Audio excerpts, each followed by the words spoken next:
आप देख रहे हैं वरदान इंडिया न्यूज। रुक करते हैं कानपुर ब्रेकिंग न्यूज। कानपुर बर्रा 2 वार्ड 51 से पार्षद सुधीर यादव अयोग्य घोषित, चुनाव निरस्त। अदालत का बड़ा फैसला। वरदान इंडिया न्यूज संवाददाता विनय कुमार कनौजिया के साथ खास देखिए ये खबर। कानपुर बर्रा 2 वार्ड 51 से निर्वाचित पार्षद सुधीर यादव को अदालत से करारा झटका लगा है।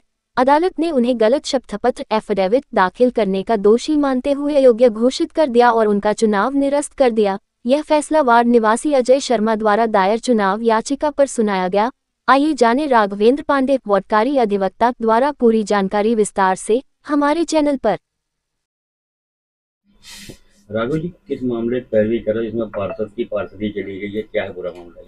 2023 में नगर निगम में मेयर और पार्षदों को लेकर चुनाव होता है हर 5 सालों में। उसी तरीके से 2023 में नगर निगम में मेयर और पार्षदों का चुनाव हुआ था, जिसका रिजल्ट मई 2023 में आया था। वार्ड नंबर 51 में जो पार्षद का चुनाव हुआ था उसमें जो कैंडिडेट थे, एक सुधीर यादव थे, और जो हम जिनकी तरफ से ये याचिका प्रस्तुत किए थे 4/3/2023 चुनाव याचिका जिला जज न्यायालय में, उसमें अजय शर्मा जो याचिका करता है वो भी उस चुनाव में प्रतिभाग किए थे सर इनके खिलाफ, सुधीर यादव के खिलाफ।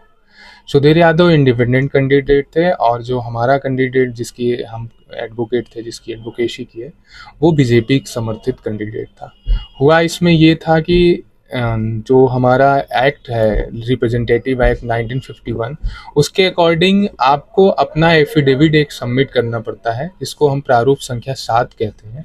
उस प्रारूप संख्या 7 के फॉर्म में हमको ये लिख कर देना होता है कि हमारे पास कितनी सिक्योरिटीज़ हैं, हमारे पास कितना धन है और हमारे अगेंस्ट में कितना क्रिमिनल चार्जेस हम पे चल रहे हैं, जिसमें हम एक्विटल हुए हैं या कन्विक्टेड हुए हैं, और या अभी उसका ट्रायल चल रहा होता है, pending before the honourable court है, उसको हमें डिस्क्लोज करना होता है। बट इन्होंने जो विपक्षी सुधीर यादव हैं, इन्होंने अपने नॉमिनेशन फॉर्म के साथ जो प्रारूप संख्या 7 का फॉर्म भरा था जिसमें डिक्लेयर करना था, उसमें उन्होंने अपना आपराधिक विवरण जो होता है, क्रिमिनल हिस्ट्री को डिस्क्लोज नहीं किया उन्होंने, और उस कालम को उन्होंने नॉट एप्लीकेबल करते हुए कट कर दिया, यानी उनके ऊपर कोई भी चार्जेस नहीं है, ऐसा उन्होंने उस एफिडेविट में झूठ बोलते हुए चुनाव आयोग के साथ, जिला चुनाव आयोग के समक्ष उन्होंने अपना एफिडेविट सबमिट किया था।